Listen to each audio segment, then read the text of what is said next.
Bien, donc on va parler maintenant avec Patrick Vuillot et Jean-Christophe Mann, mais c'est Patrick Vuillot qui donnera l'exposé de la conception de circuits intégrés, qui est un domaine dont vous avez remarqué qu'il est complètement essentiel dans l'informatique moderne, parce que sans les circuits intégrés, nous n'existerions simplement pas, y compris nos feuilles de paye. Donc c'est un sujet très sérieux. Donc Jean-Christophe Mann était ingénieur d'abord chez Bull. Ensuite, nous nous sommes retrouvés chez Digital Equipment, à l'époque où c'était la deuxième entreprise mondiale d'ordinateurs. Digital Equipment ayant disparu en 93 ou 14, je ne sais plus, 15. Jean-Christophe est parti chez Synopsys aux États-Unis. On a travaillé ensemble avant, surtout. Et ensuite, maintenant, il est revenu à Grenoble après, et maintenant, il est chez Mentor Graphics. Patrick Vuillot a fait l'ENSIMAG à Grenoble, une école de première force en France, et ensuite a fait une thèse à l'INPG Grenoble en partenariat avec Stanford, et est entré chez Synopsys et est maintenant le principal responsable de Design Compiler, l'outil de référence dans la synthèse de circuits utilisé par absolument tout le monde dans le monde de la synthèse des circuits, donc un outil complètement central de l'informatique. Donc je laisse la main à Patrick. Bonjour, voilà, la présentation a été faite. Donc on va vous présenter aujourd'hui, à la suite du cours de Gérard Berry, les applications des BDD dans ce domaine qui est la CAO de circuits intégrés. Donc la présentation est en 3 parties, de taille à peu près égale. Tout d'abord, on va vous présenter le processus de conception des circuits. Processus industriel. Et puis après, on va vous présenter 2 grands domaines d'application des BDD dans la conception automatique de circuits, dans la synthèse logique et la réduction de la consommation. Et on finira par une conclusion. Donc première partie, conception des circuits numériques. Donc les circuits numériques se situent dans l'industrie des semi-conducteurs. C'est des matériaux qui sont très pratiques parce qu'on peut fabriquer avec un semi-conducteur un transistor. Donc qu'est-ce que c'est un transistor? C'est un composant à 3 pattes avec une grille, un source, un drain. Et en faisant varier la tension sur la grille, on peut faire soit passer le courant entre la source et le drain, soit ne pas le faire passer. Donc en 1963, on a inventé la technologie CMOS, qui est une technologie centrale aujourd'hui dans l'industrie des semi-conducteurs et qui est utilisée partout dans tous les circuits. En 2016, donc aujourd'hui, il y a 1000 milliards de composants qui ont été produits dans le monde. Donc la plupart, c'est des composants, des petits composants, des composants discrets pour 740 milliards. Et puis viennent des composants plus complexes, les mémoires, les circuits intégrés analogiques, et enfin, vraiment des circuits très complexes, qui va être notre sujet d'étude aujourd'hui, les processeurs numériques. Donc il y a quand même 86 milliards de processeurs numériques produits dans le monde, et on va voir que ce n'est pas si simple de fabriquer un processeur numérique. Donc c'est quoi un processeur numérique? C'est un composant, c'est un circuit, où dedans il y a des unités de calcul, de la mémoire, un contrôleur d'entrée-sortie. Donc comment on fabrique ces processeurs numériques? On peut les fabriquer par lithographie sur du silicium, sur ce qu'on appelle des wafers, dans des usines spécialisées, comme ST Microelectronics à Grenoble. Ou alors, on peut aussi utiliser des FPGA, qui sont des circuits génériques, et qui peuvent être programmés et qui peuvent être utilisés pour faire ce genre de processeurs. En 2015, l'état de l'art, alors les plus gros circuits qu'on peut trouver dans le monde, donc il y a des processeurs de calcul, ce qu'on peut trouver dans les ordinateurs. L'Intel, le Xeon, qui a 6 milliards de transistors à peu près.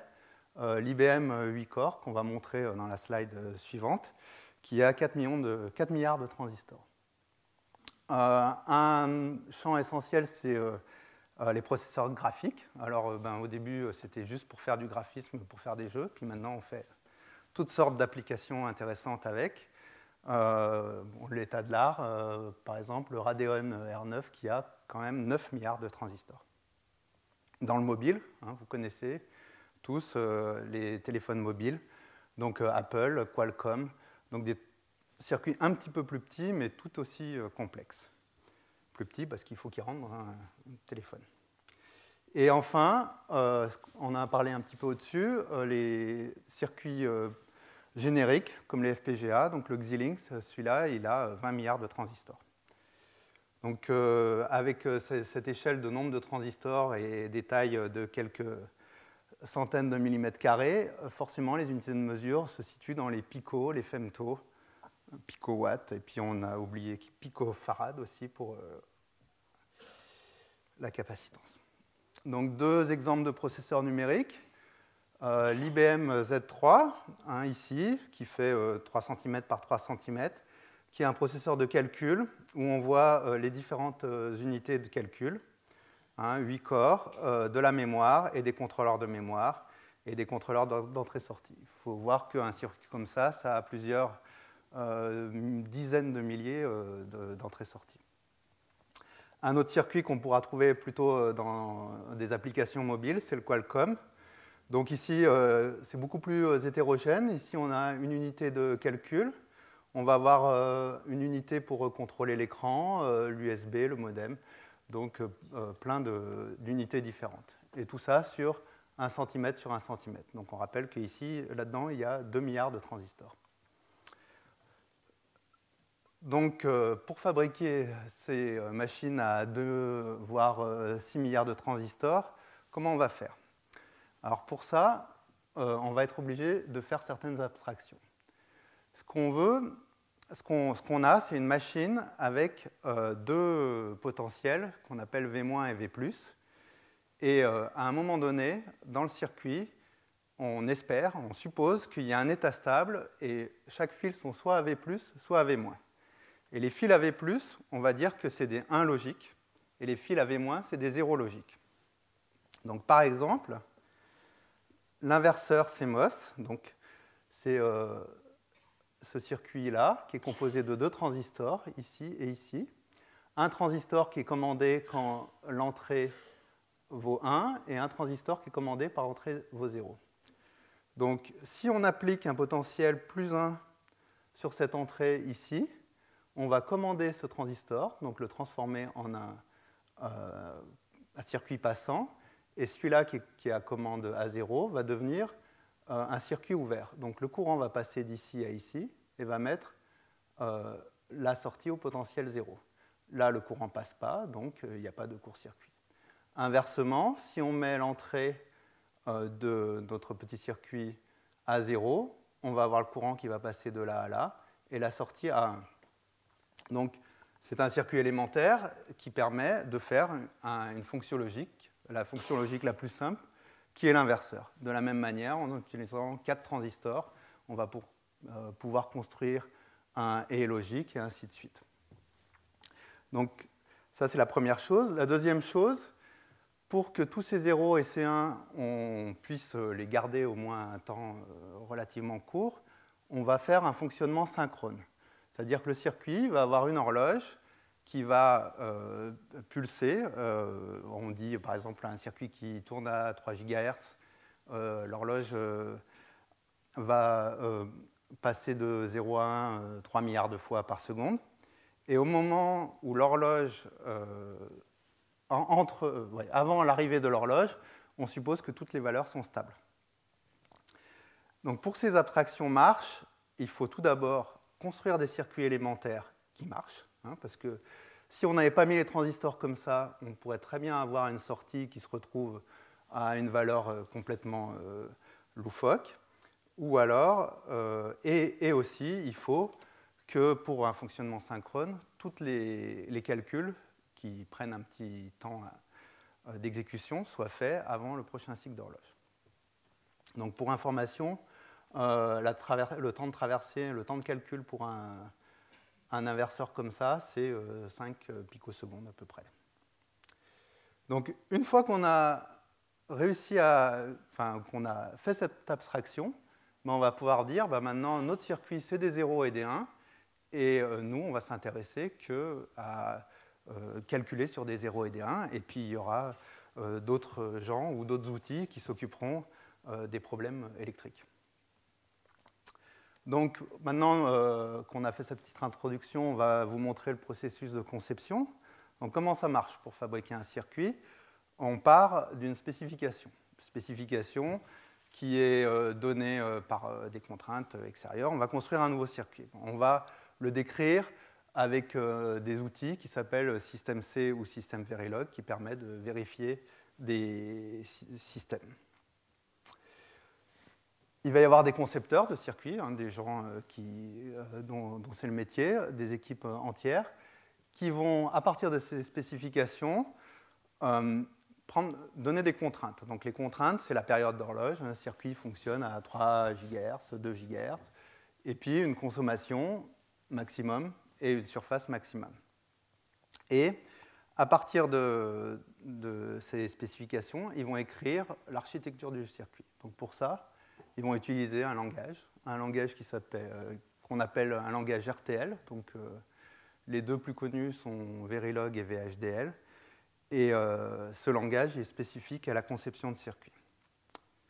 Donc voilà un exemple de conception de schéma de conception d'un circuit de Intel. Je ne vais pas rentrer dans les détails, mais on voit qu'il y a plusieurs blocs interconnectés et chaque bloc va être écrit dans le langage de description de circuit. Donc là, c'est un exemple de description de langage Verilog. Les langages de description de circuit sont spécifiques au circuit. Donc le type de base, ça va être le bit. Et l'autre chose qui est très spécifique à ces langages, c'est qu'il va y avoir des instructions de synchronisation. Donc en gros, dire à quel moment on considère l'horloge du circuit ou pas. Un gros avantage de ces langages, c'est qu'ils sont compréhensibles par les logiciels de conception, mais aussi par les logiciels de vérification et aussi par des logiciels de simulation. Donc la vérification, c'est un process formel, alors que la simulation, c'est juste entrer des bits et voir ce qui sort. Donc on revient à notre schéma de processus. La microarchitecture, on peut la vérifier avec des logiciels, au moins la simuler, vérifier qu'elle est conforme aux spécifications. Et puis à ce moment-là, on va faire ce qui nous intéresse ici.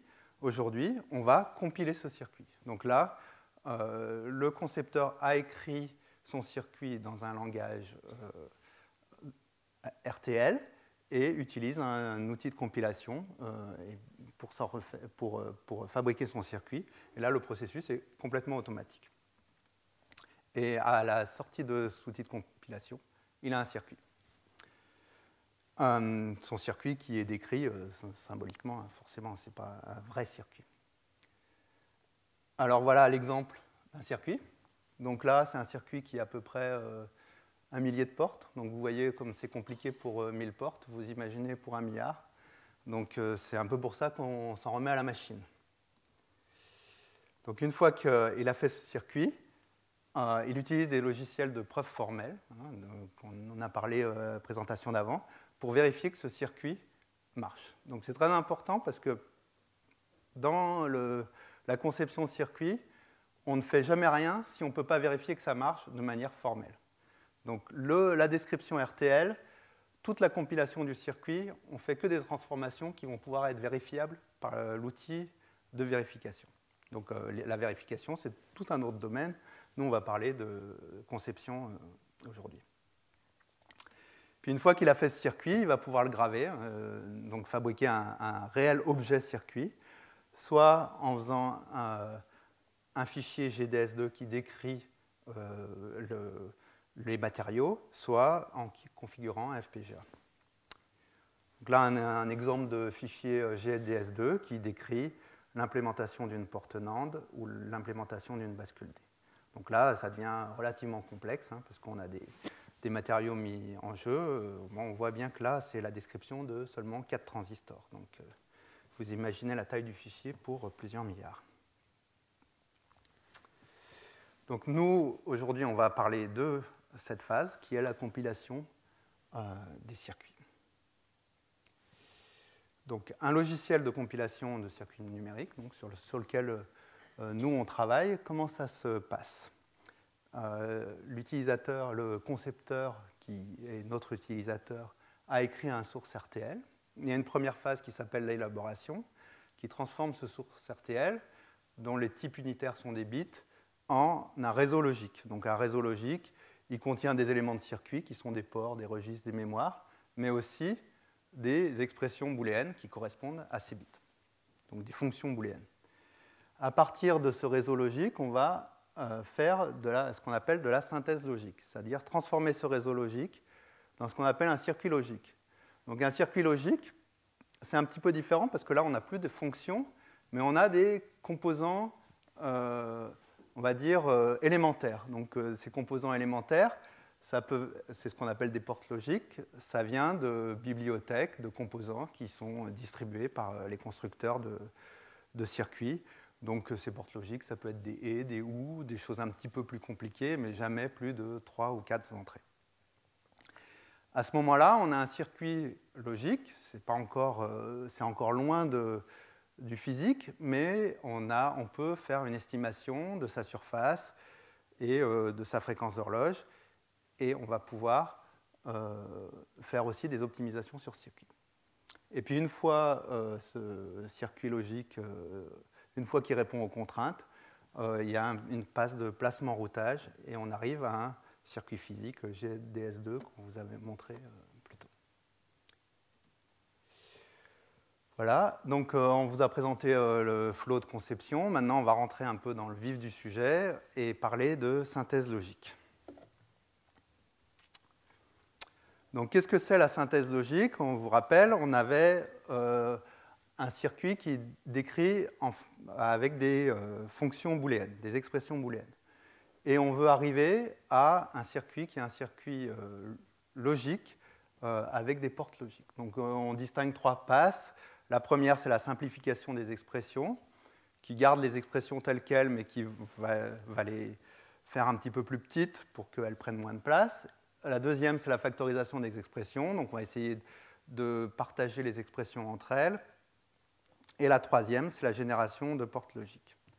Donc on voit ici donc, la représentation, ce qu'on appelle le réseau logique, donc des fonctions booléennes qui peuvent être représentées par leur BDD ici. Et le processus de synthèse logique, c'est la transformation de ces fonctions booléennes en un circuit logique qui est composé de portes différentes, un XOR, un OR, un AND. Donc on va, dans cette partie, vous montrer comment on utilise les BDD pour ces 3 différentes passes. Alors, la synthèse logique a été... on a commencé à faire de la synthèse logique dans les années 80. Il y a eu plusieurs générations de chercheurs et plusieurs générations de supports pour faire l'optimisation de circuits. Tout a commencé avec de la manipulation d'expressions sous forme des BNF, comme on a vu dans le cours précédent, donc des polynômes, on va dire, qui s'est fait à Berkeley. Et puis dans les années 90 sont apparus les BDD, qui est l'objet de notre étude aujourd'hui, et puis d'autres supports, et finalement les SAT dans les dernières années. Donc tous ces supports, toutes ces méthodes d'optimisation ont eu des évolutions et ne se sont pas remplacées les unes aux autres, mais s'ajoutent entre elles. Donc dans un logiciel de synthèse logique, on va trouver un mélange de toutes ces méthodes. Et puis la recherche continue aussi, parce que les BDD, ce qu'on va vous présenter, il y a des choses des années 90, mais des choses des années 2000-2010. Alors, un petit rappel sur les fonctions booléennes. Donc, le cours précédent nous a montré beaucoup de choses, mais quelque chose qui est important pour la suite, c'est cette notion-là. Donc, une fonction, c'est une booléenne, c'est une fonction de 0,1, de n variables booléennes dans 0,1. Et on peut voir une fonction comme un ensemble. Quel ensemble? Eh bien, l'ensemble des 1 dans 0,1 puissance n. Donc, tous les endroits où la fonction vaut 1, on peut voir ça comme un ensemble. Donc là, par exemple, là, on a représenté en gris l'ensemble 0,1 puissance n. En jaune, ici, la fonction f, parce que tous ces 1 sont dans cette partie-là de l'ensemble. Et quand on considère la représentation ensembliste, eh ben l'intersection de deux fonctions, c'est aussi le et logique de deux fonctions. En effet, si ici g vaut 1, ici f vaut 1, ici on a l'ensemble des valeurs où f et g valent 1. Et l'union de deux fonctions, c'est le ou logique de deux fonctions. Et on peut aussi définir l'inclusion. Donc l'inclusion, c'est l'ensemble, c'est pour f, si f est inclus dans G, si tous les 1 de f sont dans G. Donc à partir de la définition d'inclusion, on peut définir des intervalles. Donc un intervalle de fonctions, c'est un ensemble de fonctions de la plus petite à la plus grande. Donc dans cet espace-là, la plus grande fonction, c'est la fonction qui vaut 1 partout, et la plus petite, c'est la fonction qui vaut 0 partout. Donc ça, c'est la définition d'un ensemble, mais quand on passe à la représentation de la fonction, bah, la plus grande fonction qui est 1, elle est toute petite. La plus petite fonction qui est 0, elle est toute petite, et au milieu, il y a des centaines de représentations de fonctions intermédiaires qui peuvent être très grosses. Donc, on va voir plus tard que l'idée, c'est de trouver des petites représentations dans cet ensemble. Donc, la première partie de synthèse logique, ça va être la simplification des expressions booléennes. Donc, la première chose, c'est qu'on a écrit nos expressions sous la forme de BDD. Et on voudrait que le BDD soit plus petit possible. Pourquoi on veut que la BDD soit plus petit possible? Parce que le BDD, c'est une bonne approximation de la taille du circuit. Donc le nombre de nœuds dans le BDD, ça va nous donner une bonne idée de la taille du circuit final. Donc pour simplifier la taille du circuit, il y a quelque chose qui est très simple, c'est de changer l'ordre des variables. On a vu ça dans le cours précédent. Donc il y a deux choses, c'est qu'on peut faire de l'ordonnancement dynamique des variables, mais aussi on peut construire le BDD dès le départ pour avoir une taille minimale. Par exemple, un additionneur, on va essayer de mettre les variables dans le bon ordre, parce que sinon le BDD sera trop gros, on ne pourra même pas le construire. Donc ça, c'est la première chose pour la minimisation. Et la deuxième chose, c'est l'utilisation des kersets. Donc qu'est-ce que c'est un kerset? On va avoir une fonction f, par exemple là une fonction à 3 variables, et on va supposer que a est toujours égal à c. On l'a pardonné, c'est comme ça. Donc dans ce cas-là, on va pouvoir faire des simplifications sur f. Parce que si a est toujours égal à c, on va pouvoir changer notre fonction f en une autre fonction qui est toujours la même que f pour les valeurs où a égale à c. Et puis les valeurs où a est différent de c, comme on sait que ça n'arrive jamais, on va pouvoir mettre soit 0, soit 1. Et ce qu'on va appeler ces valeurs-là où f, on veut vraiment avoir la valeur de f, ça va s'appeler le kerset. Et ce kerset, il peut être représenté c'est une fonction booléenne et représenté par sa fonction ou son BD. Donc par exemple, là on a cette fonction f égale a bar c bar plus a bar b plus abc bar, qui a des valeurs de 0 et 1 un peu partout. Mais comme on a notre kerset où a égale à c, on va voir que tous les endroits où a égale à c, on va devoir prendre la même fonction. Tous les endroits où a est différent de c, on choisit soit 0, soit 1. Donc là, on choisit 1, là, on choisit 1, là, on choisit 0, là, on choisit 0. Et notre fonction f', qui est toujours valable, parce qu'elle a les bonnes valeurs sur les valeurs du kerset, en fait, elle se réduit à a bar. En fait, voilà. Donc, c'est une manière très simple de minimiser les fonctions. Un exemple de kerset, parmi tant d'autres, c'est les états atteignables d'une machine d'état. Donc, pour calculer l'état suivant, on va utiliser comme kerset les états atteignables. Donc, comment on fait la minimisation en utilisant les kersets? Donc, voilà l'exposé du problème. On a dit tout à l'heure, si le kerset est égal à 1, alors on veut une fonction f' qui est égale à f. Si le kerset est égal à 0, alors on peut choisir une fonction f' qui est soit à 1, soit à 0. Et on veut que notre fonction f', elle ait le BDD le plus petit possible. On peut exprimer le problème équivalent, vous vérifierez par vous-même, comme un problème de recherche de fonctions dans un intervalle de fonctions. Donc l'intervalle de fonctions, c'est le plus petit élément de l'intervalle, c'est f multiplié par le kerset de f. et le plus grand élément, c'est f plus la négation du ker 7 de f. Et à ce moment-là, on a le BDD de f, le BDD du ker 7 de f, et on peut exprimer les bornes de notre intervalle comme ce BDD-là étant la borne inférieure, celui-là la borne supérieure. On voit déjà sur cet exemple que les deux BDD des bornes sont plus petits que le BDD original, donc pourrait déjà être une bonne solution. Mais dans cet intervalle, il y a peut-être des BDD beaucoup plus petits.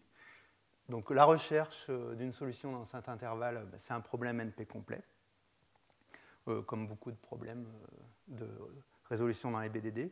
Mais il y a de nombreux algorithmes approchés qui marchent très bien pour résoudre ce problème. Donc on va en voir un, qui est l'utilisation de l'opérateur restrict de Couder. Donc l'opérateur restrict, en fait, on définit un certain nombre de règles de réécriture de la fonction f et de son ker 7. Donc par exemple, si on a une fonction f et un ker 7 qui est 0, eh ben, on peut réécrire la fonction comme 0 parce qu'il n'y a aucune valeur qui importe. Si on a une fonction f et son ker 7 est elle-même, on peut la réécrire comme la fonction 1 parce que si on remplace par 1 toutes les valeurs qui ne sont pas dans le ker 7, ben on a des 1 partout, et ainsi de suite. Par exemple, et donc cet opérateur s'applique très bien sur les BDD, il peut s'appliquer en temps polynomial. Donc là, on reprend notre BDD de f, le BDD de notre ker 7, et récursivement, si on regarde, là on a le BDD de C avec les deux feuilles 1 et 0, le BDD ici aussi de C avec les deux feuilles 1 et 0. On peut appliquer la règle FF et remplacer les deux BDD de C par 1 dans la fonction f' ici. Donc ici, on a remplacé par 1. De la même manière, en appliquant d'autres règles, on peut remplacer le C par 0. On a ce BDD-là qui se simplifie parce qu'ici, on a deux feuilles 1 et ici deux feuilles 0. Et on obtient la fonction qu'on voulait au début, qui est la fonction A bar. Donc une fois qu'on a simplifié ces fonctions, on passe à la deuxième passe, qui est la factorisation des expressions. Donc qu'est-ce que c'est une factorisation? Une factorisation, c'est réexprimer une fonction f en deux autres fonctions, g et h. Par exemple, factorisation conjonctive, qui est de remplacer f par g fois h. Donc, cette factorisation marche si on a choisi un g, si on a un h qui est dans l'intervalle f plus g bar. Donc, ici, on a notre fonction f. On a trouvé un g. On va vous montrer comment on peut trouver un g. Et bien, on sait qu'une fois qu'on a f et g, la fonction h, elle est dans cet intervalle-là, donc elle peut se réduire à f, ce qui n'est pas très intéressant, mais elle peut aller couvrir tout l'intervalle. Donc on va montrer comment on trouve G et H étant donné F, en utilisant les BDD. Donc l'algorithme est très simple en utilisant un BDD. Ce qu'on peut faire, c'est couper le BDD de F horizontalement et remplacer les nœuds non terminaux sous la coupure par 1. En effet, ici, on a un BDD, on a fait une coupure. Si on remplace ce nœud-là par 1 et ce nœud-là par 1, on obtient une fonction qui est incluse dans la fonction originale parce qu'on a rajouté des 1. On n'a pas enlevé de 1 dans la fonction originale. Et en faisant ce processus-là, en mettant un 1 ici et d à 1 ici, et en simplifiant, on trouve une fonction g assez simple qui va pouvoir être utilisée par la suite. Donc on pourrait faire toutes sortes de coupures dans le BDD. Et après, c'est la mise en œuvre de l'algorithme, mais bon, ça, c'est un exemple de coupure. Donc, maintenant, une fois qu'on a trouvé la fonction g, ce qu'on va faire, c'est qu'on va créer le BDD de f plus g bar, et on va expliciter notre intervalle de fonction, sachant que f est dans un intervalle, h est dans l'intervalle f plus g bar. On a l'intervalle de fonction ici, avec f et f plus g bar. Et là, à nouveau, on recherche une fonction dans un intervalle. Et à nouveau, on peut appliquer l'opérateur, par exemple l'opérateur restrict, ou toute fonction de recherche dans un intervalle. Donc ici, vous me faites confiance, on va trouver cette fonction h, qui est assez simple, parce qu'elle n'a plus que 3 nœuds de BDD, Et la fonction f peut alors se factoriser de la forme, ici, la partie g, et ici, la partie h. Donc on voit que la fonction finale a plus que 6 nœuds de BDD, alors que l'original avait 7. Et en plus, on l'a réexprimé sous la forme de nœuds plus petits qui pourront être partagés avec d'autres factorisations plus tard. Donc ça, c'était la factorisation sous forme conjonctive. On peut aussi exprimer f sous forme g plus h, qui est la factorisation disjonctive. L'algorithme est quasiment le même que précédent. Les intervalles changent un petit peu, mais voilà, la mécanique est la même. Une autre factorisation qui est intéressante, qui découle de la structure même du BDD, c'est factoriser sous la forme de mux. Donc là, on réécrit la fonction sous la forme, avec 3 sous-fonctions, sous la forme g h1 et plus g bar h2. Et cette factorisation est possible si on a une coupure, et sous cette coupure, il n'y a que 2 nœuds. Alors, en faisant cette coupure, la partie au-dessus de la coupure, ça va être notre fonction g, et la partie en dessous de la coupure, ça va être notre fonction h1 et notre fonction h2. Et à la place des nœuds de la coupure, on va mettre 0 pour h2 et 1 pour h1. Et par construction, on va obtenir cette factorisation-là. Et on voit ici, sur cet exemple encore, que l'expression sous forme de mux est beaucoup plus simple. Alors une factorisation triviale, mais qui ne sert à rien, ça serait de couper ici, sous A. Voilà, donc sous A, ben oui, on retombe sur la décomposition de Shannon de la fonction. Ça ne sert à rien parce qu'on n'a pas gagné de littéraux. Donc un cas particulier de la factorisation sous forme de mux, c'est la factorisation sous forme de XOR, ou exclusif. Là, c'est comme un mux, mais les deux fonctions sont inverses l'une de l'autre. Et puis alors, il y a une factorisation qui est apparue dans les années 2010 dans les travaux de Luca Amaru, qui est beaucoup plus complexe, mais qui crée des fonctions majorité et qui permet de trouver des très bonnes factorisations, particulièrement dans l'arithmétique, dans les additionneurs. Donc une fois qu'on a fait toutes ces factorisations, donc là on sait faire une factorisation pour une fonction, mais dans le circuit, dans la représentation, on a des milliers et des milliers de fonctions, et ce qu'on va essayer de faire, c'est de retrouver des fonctions communes parmi ces factorisations. Donc il y a toute une mécanique pour mettre ça en œuvre, on ne va pas l'expliquer ici. Le BDD est utilisé juste pour l'opération élémentaire pour une fonction.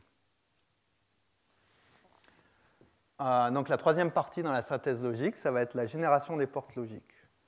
Donc maintenant, on avait une fonction, on avait un circuit qui était représenté sous forme de fonctions, on les a minimisées, on les a factorisées, et puis on a fini par créer des fonctions relativement petites, des plus, des fois, des mux. Et ce qu'on voudrait, c'est construire un circuit qui est composé de vraies portes, des composants. Donc pour ça, les constructeurs fournissent ce qu'on appelle des bibliothèques de composants. Donc constructeur, c'est toute une série de composants qui sont précaractérisés avec une surface, un temps de traversée. Et voilà. Et donc on veut savoir comment on va exprimer nos fonctions booléennes sous forme de composants. Donc là, pour ça, on peut utiliser les BDD. C'est très simple parce que ce qu'on voudrait savoir, c'est que parmi notre réseau logique, qui est décrit ici, est-ce qu'il y a une fonction dans la bibliothèque de composants qui peut couvrir notre partie de réseau logique? Et pour avoir la réponse à ça, il suffit de construire le BDD de la partie de réseau logique, d'avoir les BDD de la librairie de la bibliothèque de composants qui sont déjà calculés, et de faire l'égalité des deux BDD. Et l'égalité, c'est temps constant. Donc comme ça, on peut savoir que cette fonction-là, elle peut se couvrir par ce mux avec une entrée inversée. Et après, au-dessus de tout ça, il y a toute une mécanique pour créer le circuit de surface minimale ou de consommation minimale. Voilà, donc je vais passer à la troisième partie, qui va parler de réduction de la consommation de circuits. dans la phase d'optimisation du circuit. Donc c'est quoi l'optimisation? C'est un petit peu différent de la synthèse. La synthèse, on est parti de fonctions booléennes et on est arrivé à un circuit logique. L'optimisation, on va partir d'un circuit logique et on va arriver à un circuit logique. Pourquoi on veut transformer ce circuit logique? Parce que le premier circuit logique qu'on a obtenu, peut-être qu'il ne correspond pas aux contraintes qui ont été données par les spécifications originales.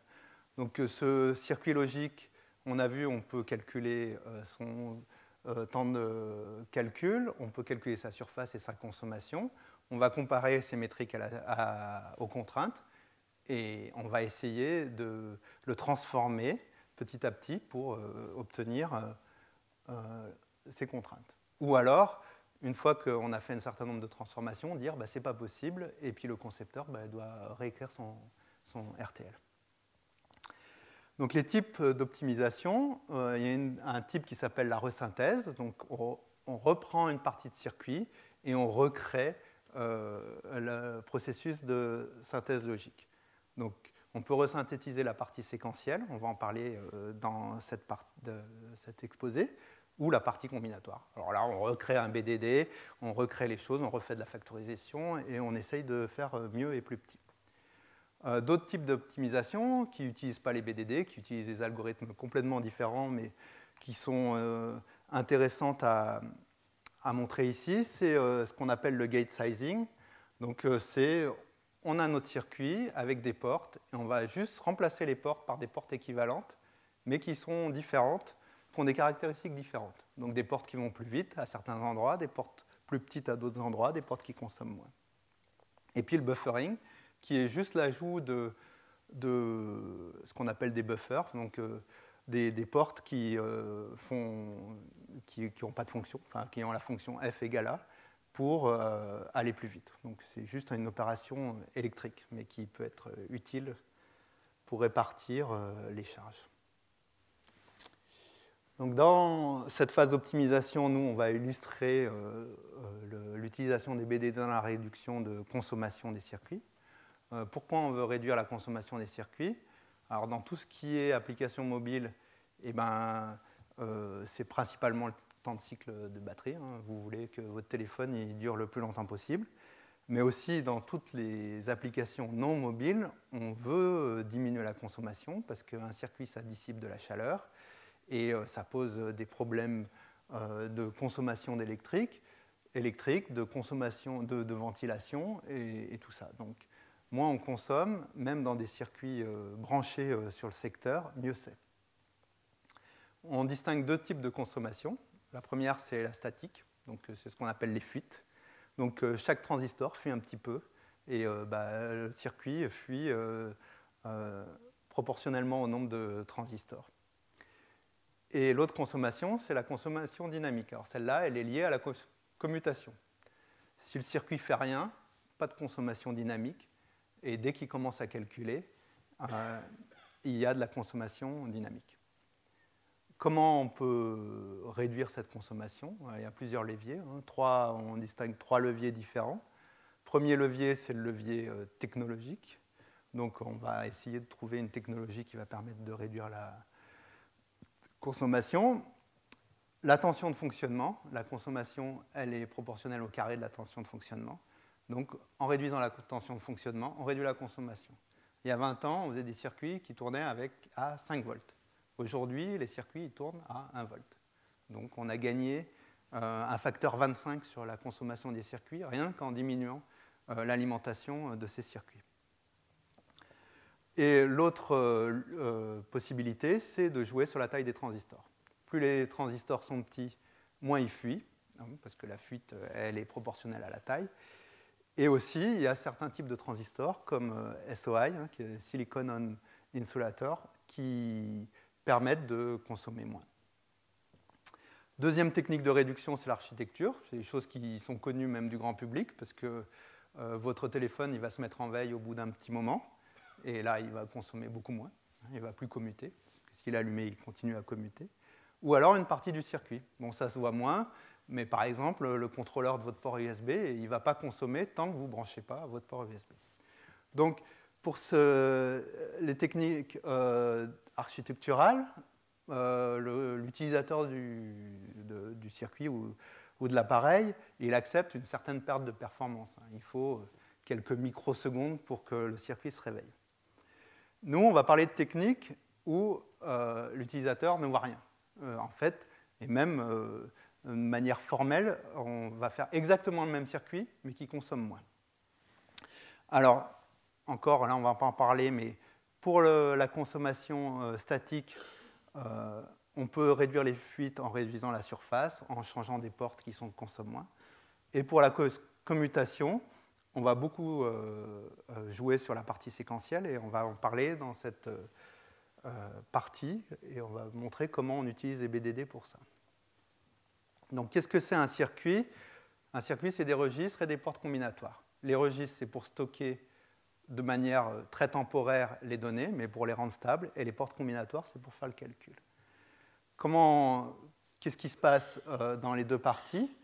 Les registres vont, à chaque commutation de l'horloge, consommer un petit peu d'énergie, parce qu'il va y avoir des électrons qui vont circuler. Aussi, dans la distribution des horloges, il va y avoir de la consommation qui va être liée à cette commutation. Par contre, dans la partie combinatoire, c'est que quand on fait des calculs qu'on consomme. S'il n'y a pas de calcul, pas de consommation. Et alors, c'est illustré par un petit exemple ici, ce qui est un compteur 4 bits. Ici, il y a le registre qui maintient la valeur des 4 bits pendant un petit temps. Ici, il y a ce qu'on appelle la partie combinatoire qui fait le calcul. Et ici, on a mis un petit signal INC qui permet au compteur d'incrémenter quand il vaut 1, et s'il vaut 0, le compteur arrête d'incrémenter. Et ici, on a l'horloge. Donc, on a représenté les différents temps d'horloge et des valeurs de INC données. Donc, on voit que la valeur de Q qui est stockée à l'intérieur de ces registres-là, au début, reste à 0, et puis dès que INC passe à 1, le compteur commence à compter. Donc, 1, 1, 0, 1, 1. Et puis, si on repasse INC à 0, le compteur arrête de compter. Donc, pour illustrer ce qu'on disait, la consommation dans la partie combinatoire, c'est que quand le compteur compte. Donc ici, il n'y a pas de consommation. Ici, il y a une consommation parce qu'il faut changer les bits ici. Et puis ici, il n'y a pas de consommation. Par contre, dans la partie registre, que le compteur compte ou ne compte pas, on va consommer, on va faire circuler des électrons et on va commuter. Donc on va vous montrer ça, montrer le problème, comment ça se passe au niveau électrique, on va dire. Donc les registres sont implémentés avec des bascules. Les bascules, c'est un petit circuit, un seul bit, qui garde une valeur en mémoire pendant un cycle d'horloge. Donc un cycle d'horloge, c'est le temps où l'horloge passe de 0 à 1 et inversement. Et à chaque fois que l'horloge passe à 1, par exemple, ce circuit va copier dans la valeur de sortie Q la valeur de D, va échantillonner la valeur de D. Et puis dans tout le reste du temps, la valeur de Q va rester stable, ce qui permet nous d'avoir de la stabilité. Donc ce circuit est très fréquemment implémenté sous la forme de ces 4 portes NAND, cet inverseur, et avec 2 états internes, D1 et D2. Donc gratuitement, on a Q et Q bar, donc souvent il a 2 sorties. Donc là, on a fait un chronogramme pour montrer comment fonctionne le circuit. Donc l'horloge, c'est un signal qui commute, donc tous les cycles d'horloge, et qui est la valeur de Q est échantillonne D quand l'horloge passe à 1. Donc là, on voit ici D prend certaines valeurs, c'est le calcul en amont. Et on voit que Q, donc ici échantillonne D vaut 0, ici D vaut 0, ça vaut 0, ici il passe à 1, et puis il reste à 1, ainsi de suite. Donc Q a une valeur très stable, et même à travers les différents cycles d'horloge, en fait, il ne change qu'une seule fois. Et en fait, c'est ce seul changement qui nous intéresse ici. Et les valeurs internes de la bascule n'arrêtent pas de changer à chaque fois que l'horloge ou D change. Donc, ce qui résulte à une consommation assez importante du circuit, alors que la valeur intéressante, c'est seulement le changement ici. Donc, qu'est-ce qu'on va vouloir faire pour diminuer la consommation liée à cette horloge? On va vouloir créer une horloge dérivée. Et c'est quoi une horloge dérivée? C'est une horloge un petit peu différente de l'horloge originale. Et ce qu'on veut, c'est que cette horloge commute moins. Ça va permettre de réduire la consommation dans les entrées des bascules, à l'intérieur même des bascules dans l'état intermédiaire, et puis aussi de réduire la consommation à l'intérieur des bascules. Donc, par exemple, ça c'est un exemple d'horloge dérivée pour notre petit compteur. Hein. On ne sait pas encore comment on va le faire, mais si on arrivait à faire une horloge qui valait tout le temps 0 pendant que le compteur est inactif et ne valait 1 que quand le compteur est actif, et ben à ce moment-là, on aurait l'horloge qui commuterait juste dans ces 3 états-là, ce qui permettrait d'avoir une réduction de 3/7 de la consommation. Donc là, c'était simple quand on avait juste un petit 1 qui contrôlait un compteur, mais quand on a une fonction beaucoup plus complexe, il va falloir formaliser le problème. Et on va pouvoir utiliser les BDD pour ça. Donc, le problème, c'est qu'on a un ensemble de registres R. On a une valeur de suivante des registres qu'on note R+. Et on sait que si R+ vaut R, il faut activer l'horloge. En gros, si la valeur suivante est différente, ben on va activer l'horloge. Si la valeur est la même, eh ben on peut soit activer l'horloge, ça continuera à marcher, hein, parce que c'était ce qu'il y avait au départ, soit on la désactive et on a une réduction de consommation. Donc on exprime l'équation de l'horloge dérivée, clock prime, comme clock multiplié par une fonction booléenne, f de a, hein, parce qu'elle vaut soit 0, soit 1. Et cette fonction f de a, elle est dans un intervalle. L'intervalle avec la borne inférieure qui correspond à cette condition-là, où on active l'horloge, et la borne supérieure qui est l'horloge originale. Donc tant qu'on a cette fonction f dans cet intervalle-là, le circuit va fonctionner exactement comme il fonctionnait avant. Donc un petit schéma qui représente le nouveau circuit. Ici, on a mis notre fonction a en travers de l'horloge originale et on a créé une horloge dérivée ici qui permet de faire exactement le même circuit. Donc plus formellement, donc nos registres, on a k registres hein, qui sont k variables booléennes et n entrées, n variables booléennes.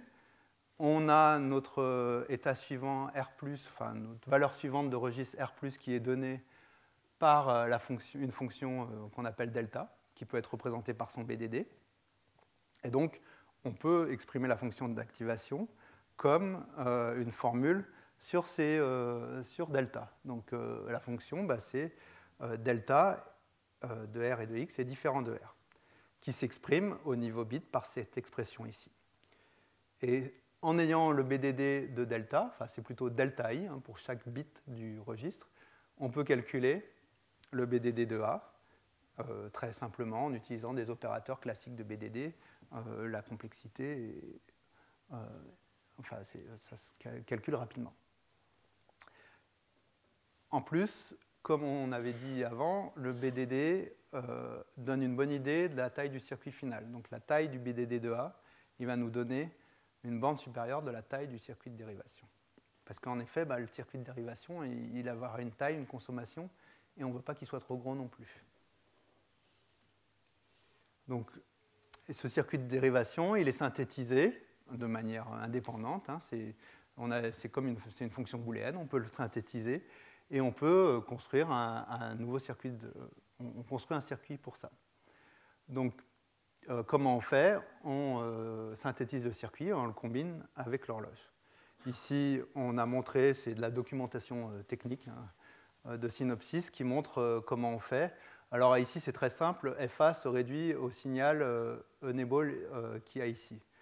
Et donc, en fait, FA, il n'y a même pas de FA. Par contre, on est obligé de construire ce petit circuit ici qui contient ici un verrou, hein, ou un latch en anglais, qui permet de stabiliser la valeur qu'on va produire ici de l'horloge.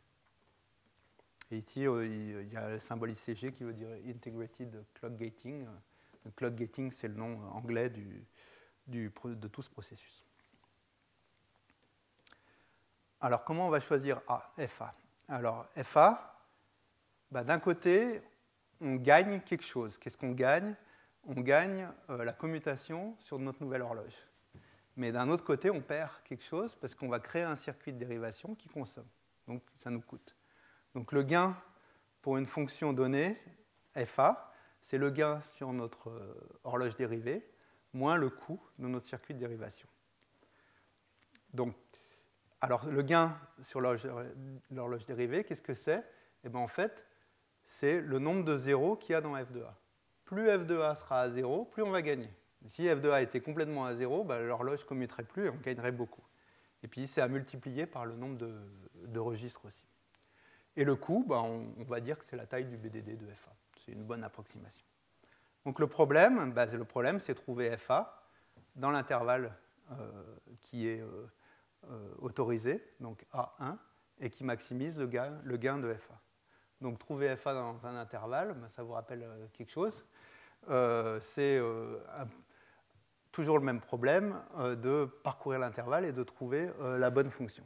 Alors là, c'est un petit peu différent parce que ce qu'on veut trouver, c'est la fonction qui maximise le gain. Ce n'est pas forcément le plus petit BDD qui va marcher. Donc, ce qu'on va devoir faire, c'est quand même faire un parcours d'intervalle. Donc, les cas extrêmes, hein, si FA est égal à 1, A, ça, c'est le cas le plus optimiste en termes de minimisation de la consommation. Mais par contre, le BDD de A, il peut être assez grand et même très complexe. Ou alors trop profond. S'il est trop profond, le temps de calcul va être trop long et puis ben, la valeur calculée va arriver avant que après que l'horloge est commutée. Et puis l'autre cas extrême, bah, c'est si FA égale 1. Le circuit a une surface nulle, mais bon, bah, l'horloge dérivée est la même que l'horloge, donc bah, on n'a rien fait. Et l'algorithme, bah, ça va être de parcourir l'intervalle en partant de A et en rajoutant des chemins à 1 au BDD de FA. En effet, en rajoutant des chemins à 1, eh ben, on reste dans l'intervalle, parce qu'on rajoute des 1 à 1. Et lors de cet algorithme, on va essayer de trouver la meilleure fonction. Donc l'exemple de parcours de l'algorithme, on a une fonction FA ici qui est symbolisée par son BDD, et on va rajouter des chemins à 1. Donc elle a 11 nœuds et elle a 31 chemins à 0. Vous pourrez compter, vous me faites confiance. Comme le BDD est réduit, le nombre de chemins, ce n'est pas le nombre de flèches qui arrivent à 0. C'est le nombre de flèches qui arrivaient à 0 dans l'implémentation originale de Shannon. On va pouvoir, à partir de ce BDD, on va dire, ben, on va rajouter un chemin à 1. Par exemple, ce chemin-là, qui est à 0, on va le mettre à 1. Et on va obtenir ce BDD-là, où on a gagné 3 nœuds. Là, ce BDD-là, il a plus que 30 zéros, parce qu'on a rajouté un chemin à 1. Mais par contre, son nombre de nœuds est 8. Donc, on n'a pas perdu beaucoup en réduction de commutation de l'horloge. Par contre, on a gagné 3 nœuds dans le BDD qui permet de faire ce calcul-là. Et voilà, et ainsi de suite. On va pouvoir descendre avec un BDD à 5 nœuds et que 28 chemins, ou même 4 nœuds et 24 chemins. Donc, par exemple, cette solution, elle est assez intéressante parce qu'on n'a pas perdu beaucoup de chemins, mais par contre, le nombre de nœuds a été réduit grandement. Donc, on peut aussi utiliser, je vais passer un petit peu vite, il reste 7 minutes, l'activité des signaux, parce que bon, jusque maintenant, on avait supposé que tous les zéros étaient équiprobables. Ben, en fait, non, ce n'est pas vrai, parce que dans le circuit, il y a plein de données extérieures qui disent que tel signal change souvent, puis tel autre ne change jamais. Donc, on va définir l'activité d'un signal comme la probabilité d'un signal d'être à 0 ou à 1, et l'activité d'un ensemble de signaux, la probabilité de cet ensemble de signaux d'être à 0, enfin, à telle valeur. Donc là, c'est 2 puissance n valeurs. Et on peut calculer l'activité d'une fonction f, qui est la probabilité que soit f soit à 0 ou à 1. Et ça, l'activité de la fonction f, par exemple, la probabilité que f soit à 0, c'est la somme sur toutes les valeurs de 0 des probabilités de ces valeurs. Et on utilise, pour calculer cette activité, ce qu'on appelle un ADD, qui est un BDD avec des feuilles à valeur réelle, qui est un dérivé des BDD.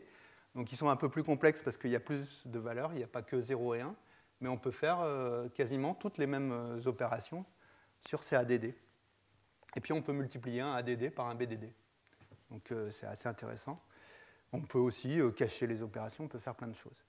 Donc par exemple, on a une fonction ici très simple, hein, A bar B bar, donc avec A, B ici, la table de vérité, et puis la fonction F ici, qui vaut 1 que quand A et B vaut 0. Les probabilités qui ont été données. La probabilité que F est égal à 0, eh ben, c'est 0 quand F vaut 1, et puis c'est la copie de la valeur pour les autres valeurs, et puis pour F égale 1, c'est l'inverse. On a représenté ici le ADD de la probabilité de A et B, et en le multipliant tout simplement par le BDD de F, que je ne vais pas représenter ici, on calcule le ADD de la probabilité que F soit égal à 0. Et pour avoir la probabilité totale, parce que là c'est par chemin, il suffit de faire la somme des chemins, pondérée par le nombre de chemins qui arrivent. Donc ici c'est illustré par un exemple. Hein, on va dans le processus de réduction du BDD de la fonction d'activation, on utilise les probabilités, et en utilisant ces probabilités, on va arriver, au lieu de calculer le nombre de nœuds de la fonction et la réduction à 0, enfin on calcule toujours le nombre de nœuds, mais on calcule la probabilité. Donc grâce à ce ADD, on voit facilement que pour le premier BDD, la probabilité est 0,9, puis petit à petit elle descend. Donc on va pouvoir faire un compromis entre la probabilité et le nombre du nœud de BDD. Donc pour finir, la mise en œuvre de cet algorithme, c'est toujours pareil. Hein, on vous a montré la mécanique qui fonctionne sur quelques registres. Maintenant, on a des dizaines de milliers de registres dans le circuit. Comment on fait? On partitionne nos circuits en petites parties et itérativement, on essaye d'appliquer l'algorithme. Donc, on choisit un partitionnement qui est basé sur une heuristique ou raffinement d'un partitionnement précédent. Et puis, pour chaque partition, on fait exactement ce que j'ai décrit dans cette partie. Donc il faut voir que cette technique permet de réduire la consommation de 30 à 50% dans beaucoup de circuits et utilisée absolument partout. Donc en conclusion de cette présentation, on a vu que les logiciels de synthèse et d'optimisation sont indispensables pour la conception de circuits. Maintenant, on ne peut plus se permettre de... Il y a 40 ans, on faisait des circuits à la main, mais maintenant, on ne peut plus se permettre de faire ça. Donc, on utilise un langage et puis on laisse la machine faire. Ces logiciels utilisent intensément des techniques de raisonnement booléen, calcul sur fonction de booléenne, factorisation et tout ça. Et les BDD sont utilisés avec d'autres techniques, mais par contre, ils sont supérieurs aux autres techniques pour explorer l'espace des fonctions booléennes. Donc tout ce qui est calcul sur intervalle, les BDD sont supérieurs. Voilà, donc c'est la fin de ma présentation. J'ai laissé une petite biographie assez fournie. Il faut dire que la synthèse dans le domaine de la CAO est très très fournie. Il y a des dizaines de conférences par an. Et la biographie part des années 90 jusqu'aux années 2014. Donc elle sera en ligne sur le site, vous pourrez la consulter. Voilà, je vous remercie d'avoir été attentif.